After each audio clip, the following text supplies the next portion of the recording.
Pessoal, vocês não imaginam quanto eu fui consultado nesse verão. E ainda estou sendo consultado, na verdade, sobre aquelas modalidades de locação por temporada que são feitas através de aplicativos de celular. Bem, as pessoas mais próximas a mim sabem que a sede da RA, Sociedade de Advogados, é na Grande São Paulo. E que eu resido no litoral paulista por uma questão de qualidade de vida, sabe? E é o local onde eu passo a maior parte do meu tempo em home office. Então, gente, eu presenciei e estou até atuando em alguns casos daquela problemática de locação por temporada através do aplicativo Airbnb aqui no litoral paulista. Mas antes, para vocês lembrarem de mim, eu sou Ricardo Almeida, sou sócio fundador da RA Sociedade de Advogados, especialista em Direito Contratual, formado na PUC São Paulo, e especializando em Direito Civil no Largo São Francisco, na USP, na capital. E peço para vocês deixarem suas curtidas, me seguirem ou se inscreverem aqui no canal, por favor. Eu vou resumir bem o que está acontecendo aqui, meus caros e minhas caras. É que os condomínios estão reclamando que aquelas locações feitas pela internet, Airbnb, Booking, HomeAway, Uber, que até dispensam a intermediação da imobiliária e outros sistemas tradicionais, como o anúncio impresso, por exemplo, eles estão reclamando e sustentam com esse tipo de locação configura uma hospedagem e não uma locação regular. Mas eu vou falar especificadamente sobre aqueles proprietários que acabam disponibilizando parte ou partes do seu imóvel para aquelas pessoas menos exigentes de conforto, que buscam um valor um pouquinho mais barato, menor para se acomodar, que pode até ser por uns dias de férias, ou até mesmo trabalho, ou estudo, mas que os proprietários ainda continuam morando no imóvel, ou seja, no mesmo tempo aluga o quarto e continua vivendo no local. Interessante, né? Mas a maior problemática aqui no litoral paulista, que se estende até no resto do Brasil e no mundo, está voltada às locações de espaço de forma rotativa. Veja, não é uma locação do imóvel inteiro, tá? É alugar, por exemplo, apenas um quarto dentro do imóvel, ficando o banheiro, a cozinha, de uso comum entre as pessoas ali que convivem, tá? Bem similar a um hostel. Não é um hostel, na verdade. Não é uma pousada com requintes de hospedaria, hotelaria, não é isso, gente. E o grande movimento no mercado hoje são as locações de curta duração, aquelas locações chamadas tecnicamente de locação por temporada, que está previsto lá no artigo 47, 48 e seguintes da Lei das Locações. Pois é, pessoal, os condomínios não estão gostando nada da ideia. Eles dizem que essa forma de rotatividade de pessoas não traz segurança para o condomínio, que até muitas vezes os proprietários permitem o acesso da internet no apartamento, lavam roupa, e os condomínios sustentam que todas essas coisas tratam-se de serviços de hospedagem, que caracterizam a utilização da unidade para fins comerciais e não residenciais, como está lá proibido lá na Convenção do Condomínio, a comercialização.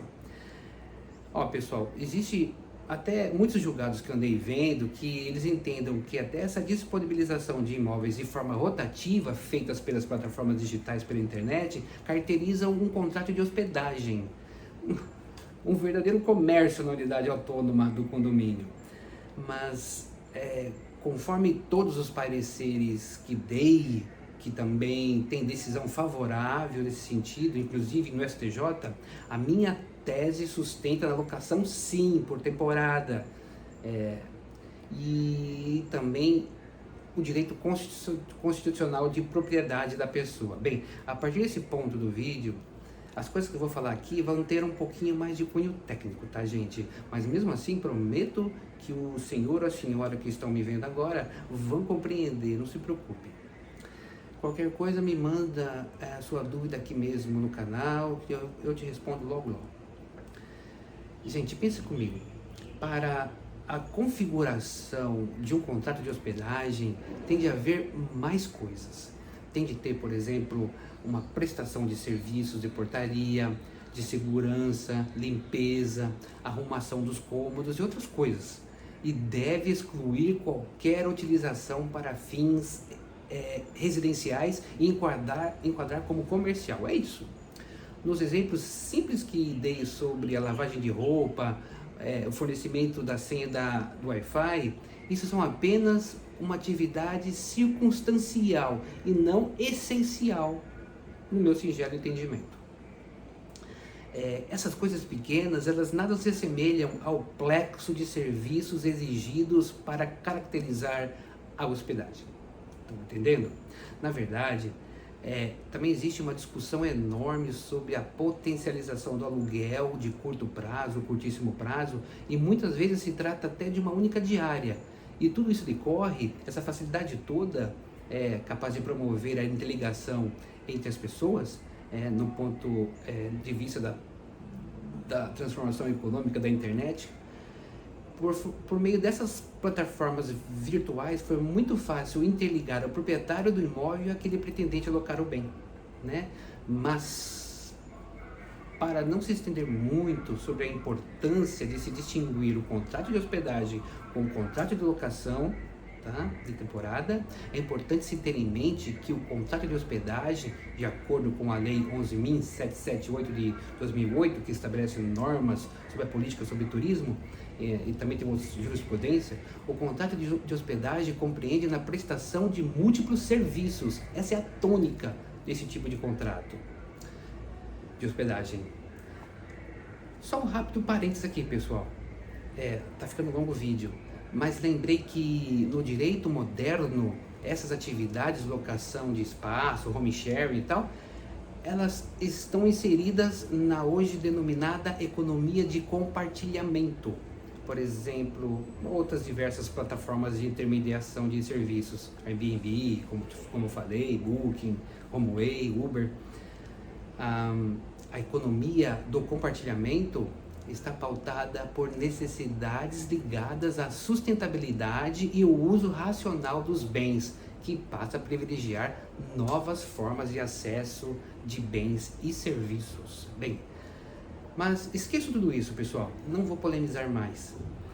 Para finalizar a primeira parte do meu entendimento, está na cara que aquele proprietário, que é uma pessoa natural, que disponibiliza, ainda que seja por curto prazo, um dos cômodos do seu imóvel para terceiro, e ambos utilizando a plataforma Airbnb, e que essa conectividade entre pessoas naturais interessadas na disponibilização de seus imóveis, e de outro lado, a pessoa querendo a permanência no local, ainda que seja por curto prazo, não há aqui, conforme eu falei, não há evidência de nenhuma prática de atividade de comércio, entenderam?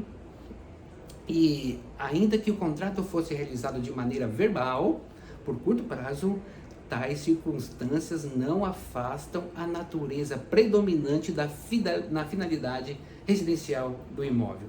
Está evidente a tônica dos contratos de locações de imóveis urbanos, lá no artigo. E a segunda tese minha é sobre o direito de propriedade da pessoa. Vamos analisar os limites da restrição ao direito da propriedade, que ora são impostas pelas convenções de condomínio, pelas normas condominiais. Aqui é mais uma questão um pouco técnica, tá, pessoal?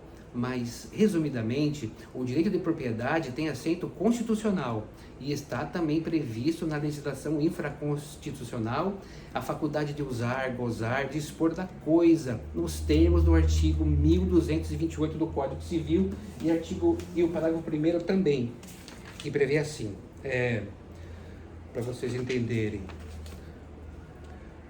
Artigo 1228. O proprietário tem a faculdade de usar, gozar e dispor da coisa e o direito de reavê-la do poder de quem que quer injustamente a possua ou detenha. Parágrafo 1º. O direito de propriedade deve ser exercido em consonância com as suas finalidades econômicas e sociais e de modo que sejam... Só até aqui, gente. Gente, como eu vou dizer isso para vocês? Que o direito de propriedade deve atender à sua função social E tem questões relativas ao aproveitamento racional e adequado da coisa, né, do imóvel, à qualidade de vida das pessoas, principalmente quando se trata do uso do bem em relação à coletividade. O foco é sobre o desenvolvimento das atividades econômicas por meios... doutor Ricardo, eu não estou entendendo nada. Técnico demais. Melhora um pouco aí. Gente, todas as funções que sei que não são fáceis de entender, elas integram a essência do próprio direito de propriedade. E nessa linha de intersecção, tem de analisar a legalidade das limitações impostas ao proprietário. E nessa ótica, diante da questão específica relativa ao confronto entre os limites de propriedade e do direito dos demais integrantes do condomínio, a solução deve partir da análise se aquela restrição do condomínio passou pelos critérios de legalidade, de razoabilidade, de legitimidade e de proporcionalidade em face ao direito de propriedade do condômino. Está aqui a resposta, gente. Então, qualquer restrição que o condomínio impõe ao condômino pode ferir o direito de propriedade das pessoas, ainda que hoje também há muita discussão sobre o direito de coletividade, tá? Mas daí o direito de propriedade vem de um núcleo rígido nesse contexto. Pois é, gente, sem maiores delongas, nesses casos de locação do imóvel ou parte do imóvel através do Airbnb, ainda que seja em caráter temporário, não se trata de contrato de hospedagem ou qualquer outras coisas semelhantes à hospedagem, tá bom? Eu penso que é ilícito a prática do condomínio de privar o condômino do regular exercício do direito de propriedade dele. E nesse caso, o direito se estende na exploração de disponibilizar o próprio imóvel, né, em locação em qualquer plataforma que existe, né, amparado pela lei das locações, tá certo?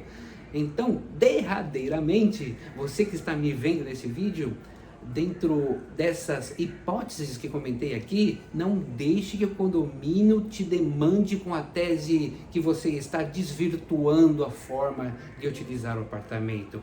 E se o senhor ou a senhora já foi demandado, procure um advogado de sua confiança, especialista em direito civil e contratual, para resolver essas questões para você nesse mesmo sentido aqui, como eu interpreto a situação de locação pela internet, nesses sites de promoção de negócio, que confesso, já existe decisão do STJ que corrobora com essa minha forma de pensar, tá bom? Obrigado por ter ficado aqui comigo todo esse tempo. A matéria é peculiar, é delicada, complexa de explicar e por um acaso você não entendeu direito essa mensagem, sinta-se à vontade de me mandar uma mensagem, seu questionamento aqui nas mensagens do canal para eu tentar ajudar você da melhor forma possível, tá bom? Um beijo do Ricardo Almeida e que fiquem todos bem.